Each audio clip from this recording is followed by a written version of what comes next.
그러나 견딜 수 없었다고. 뒤늦게 고백하는 밤이면 꿈에서 모진 돌만 골라 주머니에 넣는 채 강가로 뛰어드는 이를 바라보았습니다. 미열 속에서 나는 자신을 납득시키기 위해 얼마나 많은 현기증을 지문에 가두고 있었던 걸까요? 힘들었다. 견딜 수 없었다. 뒤늦게 고백하는 밤이면 꿈에서 모진 돌만 골랐다는 것이 악몽만 끼웠다. 이런 말도 되는 거잖아요. 네. 골라 주머니에 넣는 채 강가로 뛰어드는 이를 바라보았습니다. 왜냐하면 죽으러 들어갔다는 뜻 아니에요. 돌을 몽땅 호주머니에 넣고 물에 뛰어들면은 가라앉아서 살아날 수가 없잖아요. 점점 더 봄인가 하고 생각했는데 그렇지 않고 갈수록 더 점점 더 추워졌다는 거야.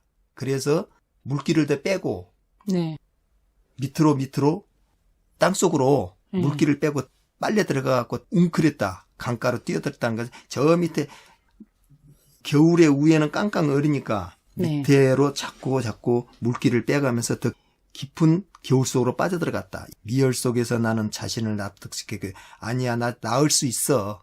나 이 겨울을 버틸 수 있어. 미열 속에서 나는 자신을 납득시키기 위해 얼마나 많은 현기증을 지문에 가두고 있었던 걸까요? 그러면서 자꾸 각질이 더 커지잖아요. 겨울에. 이제 그렇게 되니까 밑으로 수분을 빼서 뿌리 쪽에만 자기 생명력을 갖다 두게 되니까 위에 가지가 말라서 떨어져 나가고 각질이 더 커지고 현기증을 지문에 가두고 있었던 걸까요? 창문을 열어줘. 우리에게 소량의 바람이 필요한 것처럼 양들은 자신의 이름을 외우려고 애쓰고 있습니다. 창문을 열어줘 하는 것은 그 봄에 그것을 해보고 싶다는 뜻 아니에요. 가까바다 그 말이에요. 폐쇄병동 안에서. 우리에게 소량의 바람이 필요한 것처럼 약간의 온화한 바람. 폐쇄병동 안에서 있었을 때 내가 바깥에서 불어오는 어떤 신선한 바람. 그런 것이라도 느껴야지 살아있는 것 같고 이 폐쇄병동을 나와서 바깥으로 나갈 수 있지 않을까 하는 마음을 우리에게 소량의 바람이 필요한 것처럼 양들은 자신의 이름을 외우려 애쓰고 있습니다. 그러니까 자기를 찾아가려고 애쓰고 있습니다. 양들이 자기 이름을 알까요? 모르지요. 네. 그러지만 자기를 찾으라고 한다는 것은 순한 양처럼 폐쇄병동 안에서 가다 놓는 감옥 같은 데서 나무들을 전부 다 겨울에다 가다 놔버렸잖아 이걸. 거기에서 벗어나고 싶지만 나는 나무가 맞아. 그러면서 자기 생명을 살리려고 하는 것을 외우려고 그 이름을 외우려고 애쓰고 있습니다. 사소하고 허무하고 시시한 농담으로 세상을 웃길 수 있다면 사람들은 모두 목을 메어도 좋겠지요. 무슨 말일까요? 사람들이 너무 여유가 없이 자기 생명력에 몰두해 갖고만 살아가고 있는 현대인들, 그걸 지금 이야기하고 있어요. 그래서 사소하고 아무것도 아닌 걸로 갖고 와도 농담으로 갖고 서로가 웃고 지낼 수 있다면 얼마나 좋겠냐. 그런데 너무나 자기 자신들이 일이 바빠갖고 그럴 여유조차도 없이 살아가고 있지 않냐 지금 세상이. 근데 웃길 수 있다면 목을 메어도 좋다 이 말이 인과관계가 잘 모르겠더라고요. 그게 네. 뭐냐면은 그렇게 할 수만 있다면, 그렇게 좋은 세상이라면은, 그런 정도 세상이 돌아올 수만 있다면은, 그러니까 아침에 돌을 얻으면 저녁에 죽어도 좋다고 그러잖아, 공자님이요. 아, 그런 뜻이에요? 예. 그렇게 좋다면? 예, 내가 원하는 것을 내가 얻었다면은, 네. 내가 원하는 걸 진정으로 내가 원하는 것을 얻었다면 내일 죽어도 좋다 이거야. 어떤 사람한테는 그러잖아요. 근데 목을 맨다는 거는 스스로 끊는 거잖아요, 목숨을. 그만큼 좋다는 것이죠. 그만큼 자기가 자기 할 일을 다 하고 모든 것을 다 이뤘기 때문에 더 이상 이 세상에 미련이 없다. 그런 말이 되는 거예요. 그 탈북민한테 생각할 적에 북에다 자식을 두고 온 그런 분들 같은 경우, 자식이나 남편 두고 온 분은 자기가 어쩔 수 없이 이쪽을 선택했지만은 그분들이 얼마나 보고 싶겠어요, 자식이나 남편이. 그걸 한 번이라도 보고 죽고 싶고, 우리가 실향민들 그렇잖아요, 다. 그거는 똑같은 거예요, 이것은.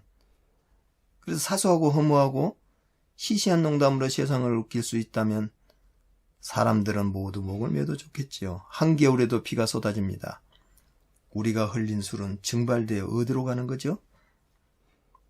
근데 저는 지금 이 부분을 다 겨울이라고 본 게 아니라 이제 회복자들 나온 그때부터 이제 슬슬 봄이 돼가지고 그 다음에 그 강물에 뛰어드는 거 있잖아요. 돌 조각을 가지고. 그 다음에 미열이 있고 몸에 이 열기를 식히려고 모진 돌이 햇빛에 타는 것 같은 그런 햇빛이 모진 돌처럼 긋고 있는 것 같은 그런 생각으로 이제 이게 한여름에 그 열기를 표현하지 않았나 그렇게 생각을 했고 이제 다시 찬바람이 불고 이렇게 해서 흘린 술이 이제 증발되어 나뭇잎도 다 떨어지고 열심히 하던 뭐 호흡작용이나 증산작용을 멈추고 이런 모습들을 다시 순환하는 모습으로 봤거든요. 그러니까 네. 지금 꿈에서 모진 돌만 골라 주머니에 넣는 채 네. 강가로 뛰어드는 일을 보았습니다 하는 것은 여름에 네. 너무 더워가지고 네. 강가로 뛰어드는 그런 것을 보았다고 그런 꿈이라도 꾸고 싶다 이 추운 겨울에 여름에 따뜻한 그런 생각이라도 지금은 너무 추우니까 그때가 행복하지 않았나 하고 그것이라도 좀 잡았으면 좋겠다 그걸로 봤단 말이죠. 이제 물이 더 시원하니까 그 물을 더 많이 필요하잖아요, 나무들이. 예. 그래서 물 쪽으로 더 뻗을 것 같고, 왠지 예. 사람도 그러잖아요. 물속으로 막 뛰어들잖아요. 그래서 현기증이 나고 너무 더워가지고 땀도 나고. 예. 네. 그렇게도 보여요. 네. 왜냐하면 견딜 수 없었다고 뒤늦게 고백하는 밤이란 것은 혹독하다는 말 아니에요. 네. 그러니까 꿈에서 그렇다고 그러잖아요. 그래서 여름에 그 모진 돌만 골라 주머니에 넣은 채 강가로 뛰어드는 일을 보았다는 것은 그 여름에 그 따뜻하고 했던 거, 더웠던 거에 오히려 행복하지 않았냐고 그때 시절을 더 행복하게 보는 그것이 예. 아니, 저는 그냥 한여름밤의 꿈처럼 그렇게 이제 밤에도 덥잖아요. 물론 낮보다는 괜찮지만은. 그래서 그런 수많은 현기증이 나뭇잎의 어떤 그물맥으로 더 왕성하게 뻗어가는. 여름은 아니에요. 그 꿈을 꾸고 있는 거라니까. 꿈을 꾸고 겨울에 있는 거예요. 견디기 위해서 견딜 수 없었다고 뒤늦게 고백하는 밤이면 아니, 그러잖아. 그 더위를 이제 견딜 수 없었다고. 아니요. 밤이 아닌가요? 아니요. 지금 겨울을 견딜 수 없었다고 봐야지. 이 겨울의 혹독함, 그걸 견딜 수 없었다고 뒤늦게 고백하는 밤이면 차라리 그 여름밤의 꿈속에서 모진 돌만 골라서 주머니에 넣은 채 강가로 뛰어드는 일을 본 거. 그것이 오히려 낫지 않았냐 그렇게 생각한 거지. 그래서 미열 속에서 나는 자신을 납득시키기 위해서 그렇게라도 해본다 이 말이죠. 납득시키기 위해 얼마나 많은 현기증을 지문에 가두고 있었던 걸까요? 그렇게 되는 거죠. 그러나 그랬잖아요. 반으로 나왔잖아요. 네. 글쎄요. 제가 볼 때는 그냥 이게 순서대로 쭉 흘러가는 그런 모습이 자연스러운 것 같아요. 저한테는. 여름으로 갈 수는 없다고. 여름 꿈을 꿈꾸고 있는 거라고. 꾸고 있는 거라고. 예, 그렇게 봐야죠. 그래서 눈을 떠 그렇게 보이는데. 어떻게요? 아니, 순서대로 이렇게 가고 있다고, 시간이. 그래서 다시. 여름이 온 거 아니라니까, 아직 겨울이에요. 자, 끝까지 다 겨울이라고요? 겨울이라고요.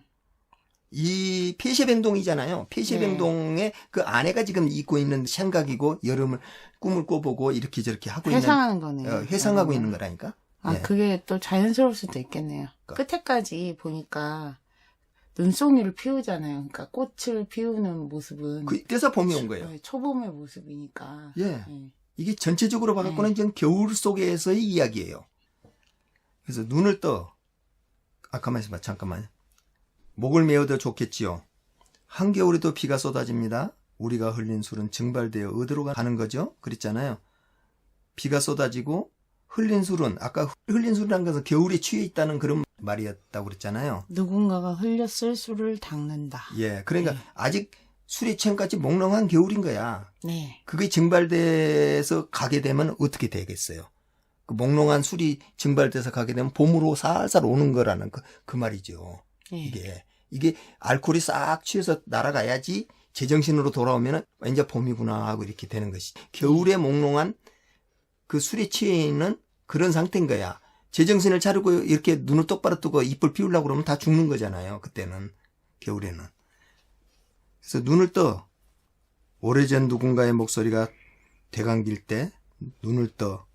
내가 너를 바라보려 애쓸 때 이제 눈을 떠봐 하잖아. 폐쇄병동 안에서 사람이 자꾸 까무러져 가니까 모든 계절을 반으로 나누어 우리가 8개의 계절을 갖는다면 이불로 감싸도 나는 내 몸을 쪼갤 듯 주체할 수 없었지만 모든 계절을 반으로 나누었다는 것은 우리 인간으로 보면은 인간은 옛날에는 인생 70고래라고 그랬어요. 그래서 70살 살기가 쉽지 않으니까 희귀한 일이다 해서 인생 70고래이라 했는데 지금은 이제 거의 90까지 살잖아요. 이걸 반으로 나눈다면은 45 정도 전성기까지 그 끝이고 그 다음에 뒤로 45가지가 그 쇠퇴해가는 과정이잖아요. 그렇게 봤었을 때 여기는 이제 8개로 나눴어. 갖는다면 이불로 감싸도 나는 내 몸을 쪼갤 듯 주체할 수 없었지만 여기 계절이란 말이 나오잖아요. 네. 여기가 모든 계절이란 말이 나오니까 이게 나무라는 뜻이 되고 또 겨울이라는 계절을 지금 이야기하고 있고 이런 말이 된단 말이에요. 우리가 8개의 계절을 갖는다면은 이불로 감싸도 나는 내 몸을 쪼갤 듯 주체할 수 없었지만 이불로 감싸도 나는 내 몸을 주체할 수 없었다는 것은 특히 자기를 따뜻하게 해줘도 겨울이 암만 따뜻하게 해준다 하더라도 겨울이라는 것은 힘들다. 내 몸을 쪼갤 듯 주체할 수 없었지만 겨울에 전반기, 후반기 이렇게 나눈다 해도 쉽지 않다. 예. 계절을 8개 쪼개서 조금만 한다 하더라도 겨울은 쉽지 않더라. 내가 두 눈을 뜨자 2개의 달이 뜬다. 이게 무슨 말이에요? 해와 달이 이렇게 왔다 갔다 하잖아요. 그러니까 해와 달에 오고 가는 모습을 나무가 다 각인하고 있잖아요. 몸속에. 예. 그래서 2개의 달이 뜬다라는 그게 해라는 의미도 되죠. 예. 아까 8개로 나눈다고 그래서 아마 이게 겨울이 2달이라는 것을 이렇게 지금 이야기한 것 같기도 하고요. 추운 거 혹독한 거 2달 동안. 그런 것 같기도 하고. 왜냐면은 겨울에 2눈인가 보네요, 그러면. 겨울을 견디는 2눈. 해가 없으니까 그냥 달이 2개야. 동밤이야. 추운 밤이야. 너에게 원했던 건 투명하고 둥근 병과 알약을 다해 손안에 안겨주는 것. 나는 모든 것이 타버린 숲의 잔재 속에 있어. 열이 오르는데 온 세상이 정지한 듯 얼어붙고 있어. 그러니까 너에게 원했던 건 투명하고 둥근 병과 알약을 나의 손안에 안겨주는 것이라고 하니까 겨울이라는 알약, 수면제 그걸 받아서 이제 자는 거예요. 겨울에 이제 잤어. 자고 나서 나는 모든 것이 타버린 숲의 잔재 속에 있어. 모든 것이 타버렸다면 가을에 그 모든 것이 타버렸잖아요. 네. 그 잔재 속에 나 혼자만 홀로 이렇게 겨울을 보내고 있어. 내 몸뚱아리 하나만. 나의 자식들과 나의 이파리에 있었던 모든 건 다 어디로 가버린지 모르겠어. 그런 말이 되죠. 열이 오르는데 온 세상이 정지한 듯 얼어붙고 있어. 열이 오른다는 것은 내가 미열로에서 지금 아프잖아요. 폐쇄병동 안에. 이 겨울이라는 폐쇄병동 안에 지금 아프고 들어가고 있는데 그 안에서 모든 것이 얼어붙고 움직이지 못하게 하고 꼼짝 못하게 하고 있단 말이에요. 그래서 피가 나도록 손등을 물어뜯었지. 무슨 말일까요? 이 밤이 어디선가 새 울음이 들리지만 너는 꿈속에서 들려오는 선율이라 단정하고. 손등이라는 거는 나무에 손 해가지고 가지. 껍질까? 예. 손등이라는 건 나무 껍질. 예. 그것에 피가 나도록 손등을 겉껍질을 갖다 이렇게 물어뜯었다는 거야. 세찬 바람이었는가 겨울이었는가 모르지만 그게 이제 자꾸 벗겨져 나가잖아요. 겉껍질이 피가 나도록 이게 자꾸 피가 떨어져 나요. 살점이 떨어져 나가는 거 아니에요. 이게.